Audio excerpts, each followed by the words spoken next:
بسم اللہ الرحمن الرحیم۔ محترم ناظرین، رمضان المبارک اسلامی تقویم میں وہ بابرکت مہینہ ہے جس میں اللہ تعالی نے قرآن حکیم نازل فرمایا۔ قرآن مجید میں اللہ عز و جل نے ارشاد فرمایا کہ رمضان کا مہینہ وہ مہینہ ہے جس میں قرآن پاک اتارا گیا، جو لوگوں کے لیے ہدایت یافتہ ہے اور جس میں رہنمائی کرنے والی، حق و باطل میں رزق کرنے والی واضح نشانیاں ہیں۔ بس تم میں سے جو پال ہے تو وہ اس کے روزے ضرور رکھے، اور جو کوئی بیمار یا سفر پر ہو تو دوسرے دنوں کے روزوں سے گنتی پوری کرے۔ اللہ تعالیٰ تمہارے حق میں آسانی چاہتا ہے، اللہ تعالیٰ آپ کے لیے دشواری نہیں چاہتا، تاکہ تم ماہ رمضان میں چھوڑے گئے روزے پورے کر سکو۔ اور اسی لیے اللہ تعالیٰ نے جو تمہیں ہدایت فرمائی ہے اس پر اس کی بڑائی بیان کرو اور اس کے لیے تم شکر گزار بن جاؤ۔ حدیث شریف میں ہے کہ حضرت سیدنا ابو سعید خدری رضی اللہ تعالیٰ عنہ سے روایت ہے کہ حضور اکرم نبی رحمت آقا دو جہاں صلی اللہ علیہ وآلہ جب ماہ رمضان کی پہلی رات آتی ہے تو آسمانوں کے دروازے کھول دیے جاتے ہیں اور آخری رات تک بند نہیں ہوتے۔ جو کوئی بندہ اس ماہ مبارک کے کسی بھی رات میں نماز پڑھتا ہے تو اللہ عز و جل اس کے ہر سجدے کی عوض کے لیے 1500 نیکیاں لکھتا ہے اور اس کے لیے جنت میں سوش یا قوت کا گھر بناتا ہے۔ یا کوئی ماہ رمضان کا پہلا روزہ رکھتا ہے تو اس کے حساب کا گناہ معاف کر دیے جاتے ہیں اور اس کے لیے صبح سے شام تک 70,000 فرشتے دعائیں مغفرت کرتے ہیں۔ رات اور دن میں جب بھی وہ سجدہ کرتے اس کے ہر سجدے کے بدلے میں جنت میں ایک ایسا درخت لگا دیا جاتا ہے کہ اس کے سائے میں 150-500 برس تک چلتا رہے۔ حضرت ابو ہریرہ رضی اللہ تعالیٰ عنہ سے روایت ہے کہ حضور نبی اکرم صلی اللہ علیہ وآلہ وسلم نے فرمایا، جب ماہ رمضان کی پہلی رات ہوتی ہے تو شیطانوں اور سرکش جہنم کو بیڑیاں پہنا دی جاتی اور جہنم کے دروازے بند کر دیے اور ان میں سے کوئی دروازہ کھولا نہیں جاتا اور جنت کے دروازے کھول دیے جاتے، پس ان میں سے کوئی دروازہ بند نہیں کیا جاتا۔ ایک ندا دینے والا پکارتا ہے، اے طالب خیر، اے شہر کے متلاشی، رک جا۔ اللہ تعالیٰ کئی لوگوں کو جہنم سے آزاد کر دیتا ہے۔ ایسا ماہ رمضان کی ہر رات ہی ہوتا رہتا ہے۔ حضرت سیدنا جابر بن عبداللہ رضی اللہ تعالیٰ عنہ سے روایت ہے کہ رحمت عالم صلی اللہ علیہ وآلہ وسلم کا فرمان ہے کہ میری امت کو ماہ رمضان 5 چیزیں ایسی عطا کی جو مجھ سے پہلے کسی نبی کو نہ ملے۔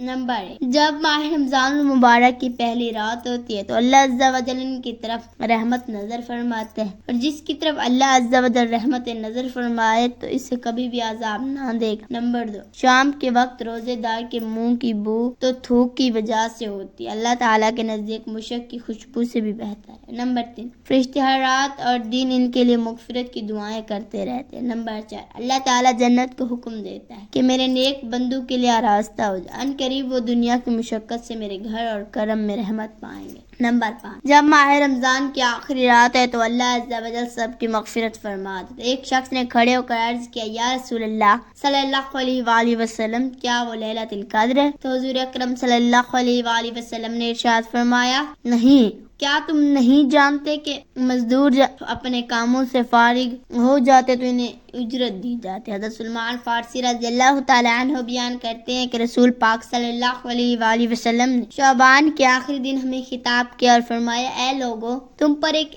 عظیم الشان اور بابرکت مہینہ سایہ فگن ہو گیا۔ اس میں ایک ایسی رات ہے جو 1000 مہینے سے بہتر۔ اللہ تعالیٰ نے اس کو روزے کو فرض کر دیا اور رات کے قیام کو نفل۔ جو شخص اس مہینے میں قرب و الہ کی نیت سے کوئی نیکی کرتا ہے تو اسے دیگر مہینوں میں ایک فرض ادا کرنے کے برابر سمجھا جاتا ہے، اور جو شخص اس مہینے میں ایک فرض ادا کرتا ہے گویا اس نے دوسرے مہینوں میں 70 فرائض ادا کیے۔ صبر کا مہینہ اور صبر کا ثواب جنت ہے۔ یہ غم خواری کا مہینہ، اس مہینے میں مومن کا رزق بڑھایا دیا جاتا ہے۔ جو شخص کسی روزے دار کی افطاری کراتا ہے تو اس کے گناہ معاف ہو جاتے ہیں اور اسے دوزخ سے آزاد کر دیا جاتا ہے، نیز اس سے اس روزے دار کے برابر ثواب ملتا ہے اور اس سے اس کے ثواب میں کوئی کمی واقع نہیں ہوتی۔ صحابہ کرام نے عرض کیا، یا رسول اللہ صلی اللہ علیہ وآلہ وسلم، ہم میں سے ایک روزہ افطار کرانے کی طاقت نہیں رکھتا۔ تو رسول صلی اللہ علیہ وآلہ وسلم نے فرمایا، یہ ثواب اللہ تعالیٰ ایک کھجور کھلانے یا پانی پلانے یا دودھ کا ایک گھونٹ پلا کر افطار کرانے کو بھی دے دیتا ہے۔ رمضان المبارک کا ابتدائی حصہ رحمت ہے، درمیانی حصہ مغفرت اور آخری حصہ دوزخ سے آزادی ہے۔ جو شخص اس مہینے میں اپنے غلام پر شفقت کرتا ہے اللہ تعالیٰ اس سے بخش دیتا ہے۔ ماہ رمضان میں 4 کام زیادہ سے زیادہ کرنے کی کوشش کرو۔